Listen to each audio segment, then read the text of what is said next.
Olá a todos, sejam todos muito bem-vindos ao nosso canal do IBET, Instituto Brasileiro de Ensino Teológico. Hoje iniciamos as nossas aulas de teologia.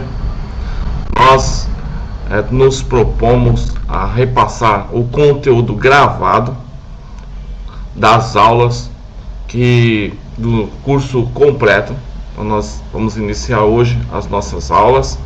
Você pode adquirir o curso completo, vou deixar o link do meu contato pessoal. Meu nome é Antônio Moraes, eu sou bacharel em teologia pelo Instituto Betel de Ensino Superior, sou bacharel em direito pela Unixul aqui de São Paulo. Eu sou bacharel também em ciências policiais, de segurança e de ordem pública, que é o chamado CFO também, pela Academia de Polícia Militar do Barro Branco, APMBB. Então esse é um pouco do meu currículo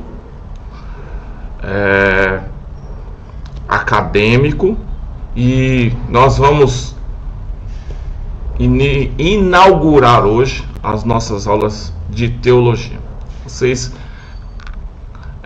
quiserem saber mais como adquirir o curso completo de teologia, eu vou deixar o meu contato no link da descrição aqui no nosso canal, tá ok? Então, sem mais delongas, vamos iniciar as nossas aulas aqui. Nós vamos estar tratando do livro 1, que é esse livro aqui, Teologia, Doutrina de Deus, e as matérias os assuntos, desse primeiro livro estão logo aqui abaixo. Vamos estar falando sobre todos esses assuntos, divididos em 4 lições. Vamos estar iniciando hoje a existência de Deus, Deus da criação, a natureza de Deus. Então, dividimos todos esses assuntos em 4 lições. Então, quem é Deus? Que nós vamos estar falando um pouco hoje, O que a Bíblia diz sobre Deus, o que a sociedade diz sobre Deus, o que os cientistas dizem sobre Deus, o que os ateus dizem acerca de Deus. Quais são as provas que Deus existe? Existem provas que Deus existe? Vamos estar, da forma rápida e resumida, percorrendo esses assuntos, tentando responder a essas questões, ok? Podemos dizer que só olhando para as coisas criadas, como diz a Bíblia, Deus se revela de várias maneiras, acerca das coisas criadas e também acerca da sua palavra. Deus, ele é o centro da vida de todo o universo. E aqui nesse primeiro livro nós vamos estudar sobre a existência de Deus, a personalidade deste ser maravilhoso, grandioso, eterno e santo. Nós podemos já dizer que nós não sabemos tudo sobre Deus, e não tem como saber tudo sobre Deus, mas o que ele tem se revelado a nós vamos estar percorrendo aquilo que ele mesmo tem se revelado para nós, principalmente através da sua palavra escrita, que é a Bíblia Sagrada. Os principais temas que nós estaremos estudando sobre Deus são sua existência, sua criação, sua natureza, sua personalidade, sua divindade, seus atributos, seus nomes, ok? Aqui os textos da palavra, em Isaías 43:13, Deus se revelando diz: ainda antes que houvesse dia, eu sou, ele é. Em Apocalipse 22:13, Jesus, se revelando para o apóstolo João, ele diz: eu sou o alfa e o ômega, o princípio e o fim, o primeiro e o derradeiro. Então a nossa lição 1, vamos começar falando sobre a existência de Deus. Em Êxodo 3:14, ele se revela a Moisés dizendo: eu sou o que sou.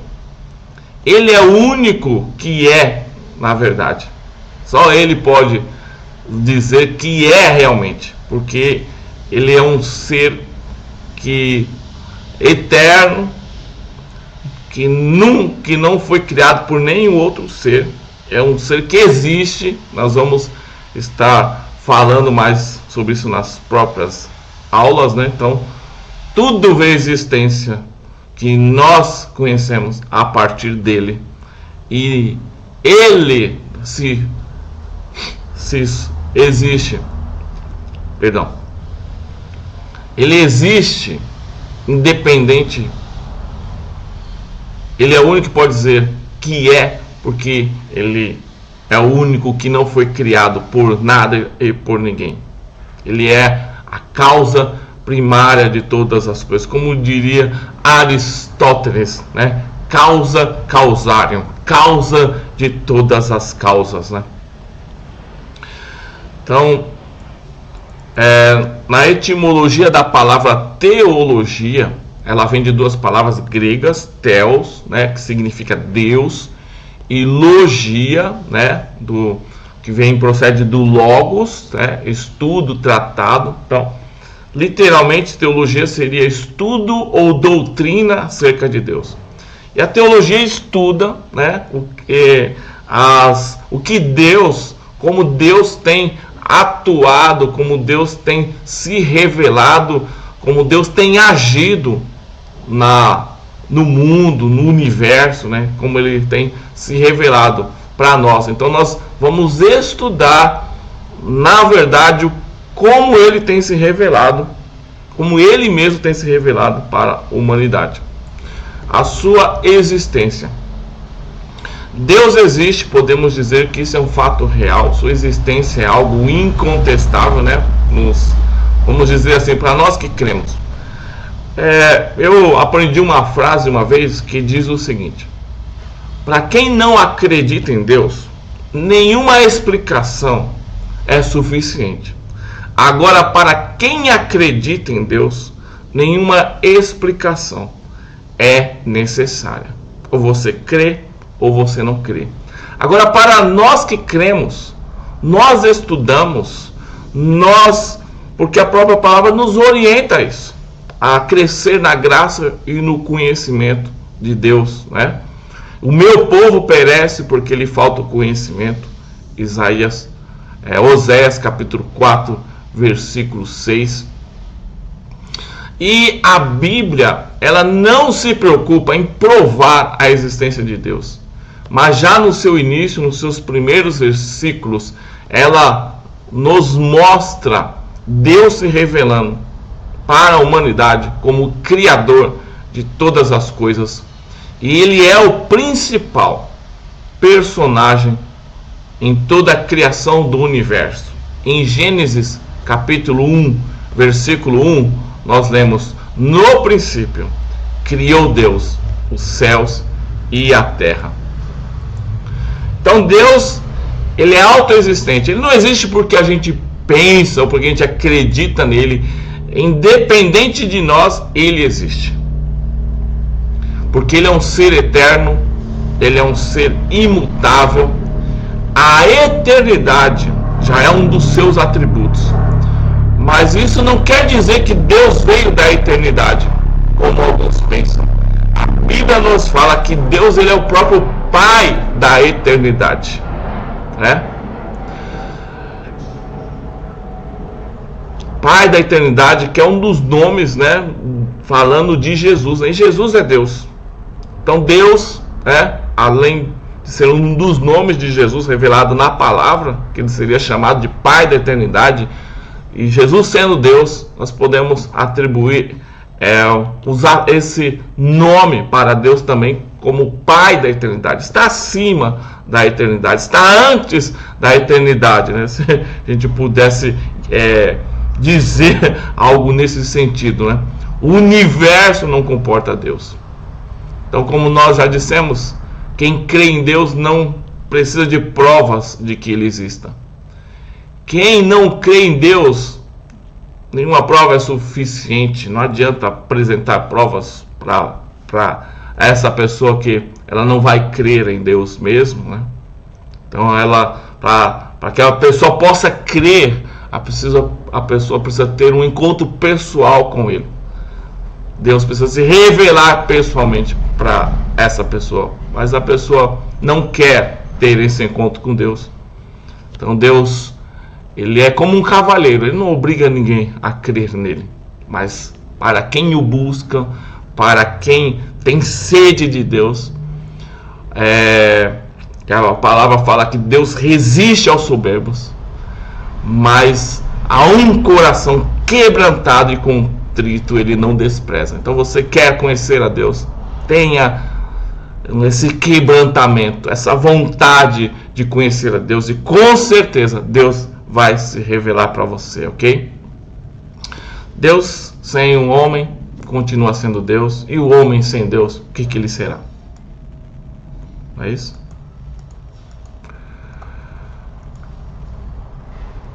Deixa eu só trotei. Só um minutinho. Bom, prosseguindo aqui, argumentos que provam a existência de Deus. Provamos a existência de Deus através de 5 argumentos. Primeiro argumento, cosmológico. O termo cosmológico vem do grego cosmo, que significa mundo. Este argumento afirma que o universo tem a sua causa, ou seja, o seu criador, de acordo com Gênesis 1:1, né? Confirma isso também. No princípio criou Deus os céus e a terra. Os céus manifestam a glória de Deus e o firmamento anuncia a obra das suas mãos, conforme Salmo de número 19 e verso 1. Só um minutinho aqui. E temos o argumento, o teleológico. Esse termo vem do grego teleos, que significa desígnio ou propósito. Este argumento declara que o desígnio evidente no universo aponta para uma mente suprema. Em outras palavras, esse argumento focaliza a marca de Deus em cada parte do nosso universo. Conforme Romanos 1:20, porque as suas coisas invisíveis, desde a criação do mundo, tanto o seu eterno poder como a sua divindade se estendem e claramente se veem pelas coisas que estão criadas, para que nele fiquem inexcusáveis. Ou seja, não haja desculpa para as pessoas dizerem que Deus não se revelou, que Deus se revela através de várias formas, até mesmo nas coisas criadas. Terceiro argumento, o argumento antropológico. Esse termo vem do grego anthropos, que significa homem. E esse argumento, ele prova a existência de Deus através da natureza moral e mental do homem. Atos 17:28 diz: porque nele vivemos e nos movemos, existimos, como também alguns dos vossos poetas ou profetas disseram. Na verdade aqui é profetas. Pois somos a sua geração. Atos 17:28. E o quarto argumento é o argumento histórico. Este fato marcante na história humana aponta para um ser soberano, um ser real. Exemplos: dilúvio, o dia longo de Josué, o nascimento de Cristo. Todos estes fatos, eles ficaram conhecidos universalmente. Como diz no profeta Isaías, capítulo 43, verso 13: operando eu, quem impedirá? E o quinto argumento é o argumento teológico.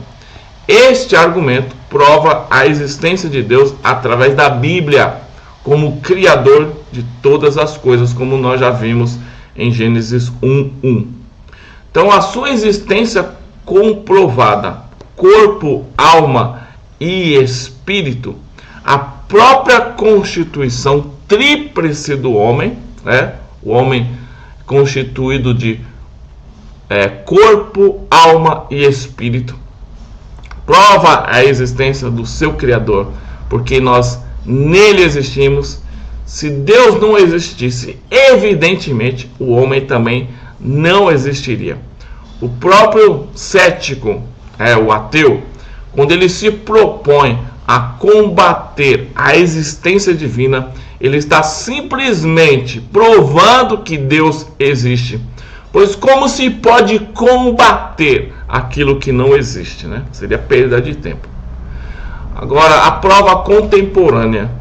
O próprio testemunho contemporâneo prova também essa realidade, no que diz respeito à existência de Deus.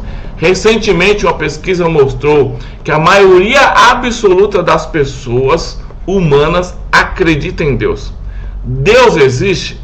A maioria das respostas foi positiva. 87,3% afirmam sem vacilar. Isso significa que, apesar do materialismo da vida contemporânea, permanece vivo o senso de que Deus existe para os homens. O universo prova a existência de Deus. Já ouvimos na história antiga que um filósofo grego passou a crer em Deus da seguinte forma: o universo se completa da seguinte forma: o sol para clarear o dia, a lua e as estrelas para a noite, a chuva para o inverno, as nuvens para as chuvas, um dia para o outro dia. Tudo isto foi observado por aquele filósofo da antiga Grécia. O mesmo concluiu que o universo era movido por inteligência, um ser todo-poderoso, a quem chamamos de Deus, move com inteligência e poder todo o universo. Como um relógio fala da existência e a inteligência de um relojoeiro, assim a criação do universo fala da existência de um Criador todo-poderoso. Os céus manifestam a glória de Deus e o firmamento anuncia a obra das suas mãos. Salmo 19:1. Então vamos prosseguindo falando sobre Deus e a criação. No princípio criou Deus os céus e a terra. Bereshit, Bará, Elohim, Et Hashamayim, We Haaretz, no hebraico, No princípio. Aqui não há nenhuma definição sobre o tempo. Nos estudos e conclusões, muitos estudiosos e teólogos da palavra de Deus que existe milhões e milhões de anos entre o primeiro e o segundo versículo da Bíblia. Não dá para precisar tempo ali entre o primeiro versículo que fala no princípio. Esse no princípio não marca um tempo. Pode ter se passado milhões e milhões de anos. Então, no princípio, criou Deus. Deus se apresenta como a origem de todas as coisas. Quando a Bíblia expressa criar, ela usa ali no original hebraico em que a Bíblia foi escrita, originalmente no hebraico, a palavra bará. E essa palavra bará significa fazer algo do nada. Foi exatamente isso que aconteceu. Pode conferir depois no Salmo 33:9, Hebreus 11:3. Tudo veio do nada, só pela palavra de Deus. Glória a Deus por isso. Disse Deus: haja luz, e houve luz. Os céus. A palavra céus, na língua original hebraica, é shamaim, com terminação in, que indica o plural no hebraico. Isso mostra que há mais que um céu, Então, biblicamente, a Bíblia nos fala de 3 céus. Primeiro céu, Auranos, inferior, abaixo das nuvens. O segundo céu, o Messorâneos, o intermediário, seria o universo, e o terceiro céu, eporâneos, superior, onde seria ali a morada de Deus, conforme 2 Coríntios capítulo 12, versículo 2. E a terra, criou os céus e a terra. Biblicamente, existem duas criações em uma só terra.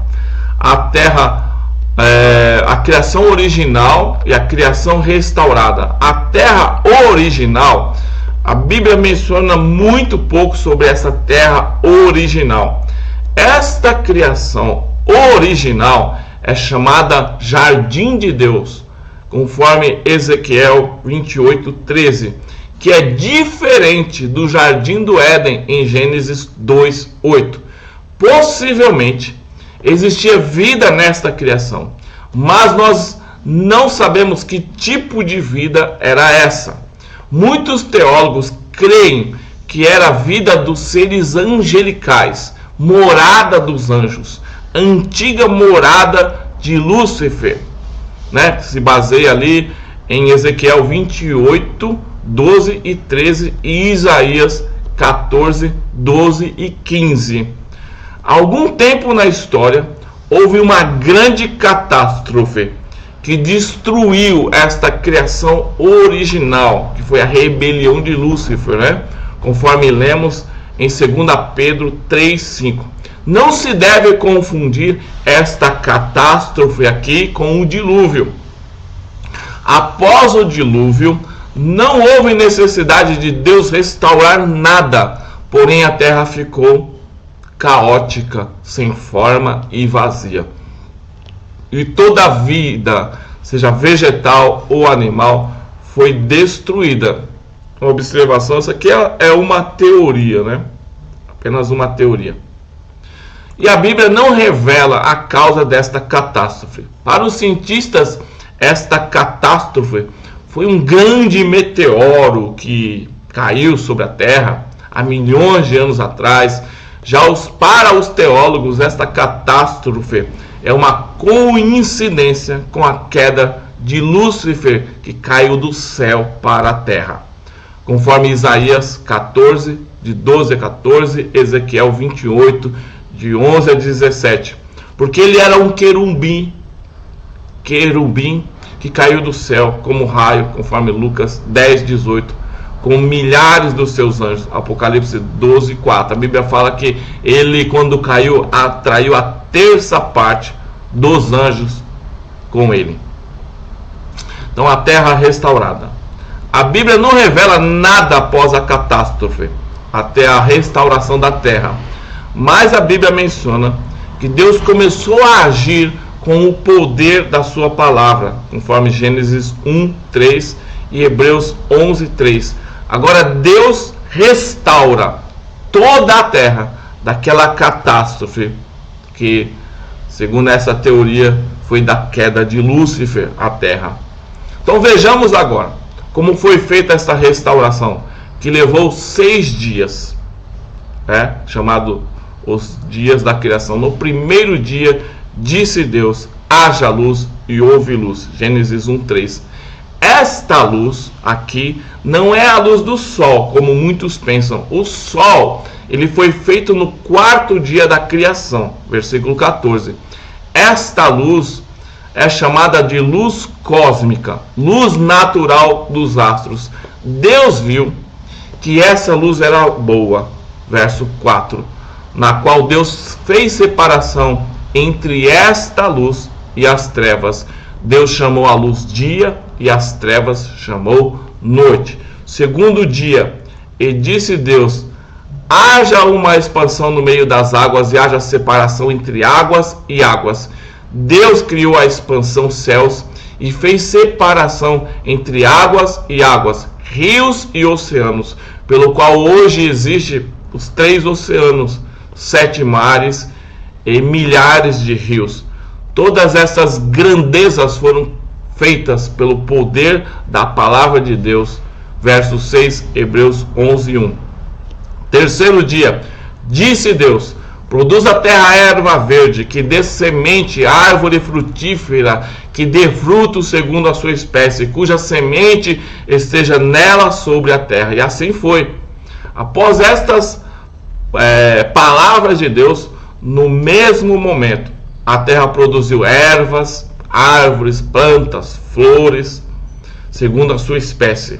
E viu Deus que era bom. Quarto dia, disse Deus: haja luminares na expansão dos céus, para haver separação entre o dia e a noite, e sejam eles para sinais e para tempos determinados e dias e anos. Versículo 14. A partir desta determinação de Deus, o sol, a lua e as estrelas passaram a existir para alumiar os céus e a terra. Verso 17. O sol para governar o dia e a lua para governar a noite. Verso 16. Quinto dia. E disse Deus: produzam as águas abundantemente répteis de alma vivente, e voem as aves sobre a face da expansão dos céus. Verso 20. Então Deus criou da própria água os peixes, as grandes baleias e aves dos céus, ou seja, os peixes e as aves dos céus surgiram das águas, e Deus os orientou a frutificar e a se multiplicar. Verso 33. Sexto dia, criação especial. Disse Deus: façamos o homem à nossa imagem, conforme a nossa semelhança. Verso 26. E criou Deus o homem à sua imagem, a imagem de Deus os criou, macho e fêmea os criou. Verso 27. Deus criou finalmente a sua obra-prima da criação material, que foi o homem. O homem é a imagem de Deus em todos os aspectos, no caráter e no domínio. Deus tomou do pó da terra e fez um homem para fazer habitar no homem o seu Espírito Santo. Gênesis 2:7, 1 Coríntios 6:19. O homem veio do pó e ao pó ele retornará, conforme Gênesis 3:19. A vida do homem veio diretamente de Deus, e por isso só Deus pode tirar a sua vida. Conclusão: o eterno Deus, Elohim, criou todas as coisas em 6 dias. Então classificamos esses 6 dias da seguinte forma: primeiro dia criou a luz, segundo dia os mares, terceiro dia as árvores, quarto dia o sol, a lua, as estrelas, quinto dia os peixes, aves, animais e répteis. E no sexto dia, a obra-prima da criação, que foi o homem. E viu Deus tudo quanto ele tinha feito, e eis que era muito bom. E foi a tarde e a manhã, o dia sexto. Assim os céus e a terra e todo o seu exército foram acabados. Gênesis capítulo 2, versículo 1. Agora vamos falar sobre a natureza de Deus. O nosso conhecimento sobre Deus ele é muito pouco, mas o que dele sabemos é o que ele tem se revelado a nós acerca da sua palavra escrita, que é a Bíblia. E por meio da fé que nós nos relacionamos com esse Deus. Hebreus 11:6. Da mesma forma, se não podemos com os braços abarcar uma montanha, podemos ao menos pela vista ter um conhecimento parcial dela. Nós pisamos no solo da terra, mas não podemos ver todo o globo terrestre. Assim é Deus. Não podemos ver sua grandeza, pois só o conhecemos de uma forma parcial. Mas um dia nós iremos conhecê-lo no todo. Eu anseio por esse dia e santifico a minha vida e busco andar em santificação, busco andar em obediência à sua palavra, para um dia encontrá-lo e ver a ele como ele realmente é. Então, a sua natureza pela Bíblia: Deus é Espírito. Deus é Espírito, e importa que os que o adorem em espírito e em verdade. João 4:24. O homem é espírito, alma e corpo. O homem é tríplice, né? Nós já vimos alguma coisa alguma introdução. Nós vamos estudar mais a fundo no estudo do homem. Mas nesse quesito, onde Deus se relaciona conosco, onde nós temos intimidade com Deus, é no nosso espírito. Por isso que os verdadeiros adoradores, eles só conseguem adorar, ter intimidade profunda com Deus através do seu espírito. Então é onde Deus se revela a nós, onde nós temos o selo da presença de Deus, da salvação em nós, que é o Espírito Santo no nosso próprio espírito. Isso nós vamos estudar nas aulas mais para frente. Então Deus é luz, e esta é a mensagem que dele ouvimos e vos anunciamos, que Deus é luz e nele não há treva nenhuma. 1 João 1,5. Deus é amor, Deus é caridade, e quem está em caridade está em Deus e Deus nele, né? Então tem essa tradução, que algumas traduções da Bíblia aparecem amor e caridade. Então o amor seria mais como um sentimento, a caridade seria o amor em ação, seria o amor prático, né? Expresso em ações, não somente sentimento, mas o amor prático seria caridade. Sua natureza em geral, né? Deus é paz, aí tem as referências, Deus é fiel, Deus é sábio, Deus é amor, Deus é misericórdia, Deus é poderoso, Deus é luz, Deus é espírito. Todos estes atributos divinos, além daqueles que sistematicamente chamamos de atributos naturais e morais, são inerentes e ligados à natureza plena do seu ser. Então Deus, ele é o único princípio. Eu sou o alfa e o ômega, o princípio e o fim, o primeiro e o derradeiro. Apocalipse 12:13. Ele é o princípio de todas as coisas. Os biólogos, cientistas, eles vêm por muitos anos estudando a origem da vida no planeta, mas ainda continua sendo um mistério para todos os que procuram o que? A origem da vida, de onde que a vida se originou. Ora, se a vida humana terrestre continua sendo um mistério, quanto mais a origem da vida espiritual do ser eterno. Sua origem, ainda antes que houvesse um dia, eu sou. A palavra origem só se aplica às coisas criadas. Ao pensarmos em qualquer coisa que tem origem, nós não estamos pensando em Deus. Deus, ele é autoexistente. Isto é, ele existe em si mesmo. Ele nunca foi criado, ele sempre existiu. Enquanto o homem e demais criaturas são aloexistentes. Quer dizer, foram criadas. Deus é criador, enquanto o homem é criatura. A fé não se preocupa em provar a origem de Deus, e sim sua existência, porque sabemos que ele existe de fato, conforme Hebreus 11:6. Quem crê em Deus não precisa de provas que ele existe, mas quem não crê em Deus também não aceita provas de que ele existe, não quer saber de provas. Então toda vida ou existência, ou forma de existência está em Deus e vem de Deus, seja a forma mais primitiva de vida consciente ou vida altamente inteligente e autoconhecimento.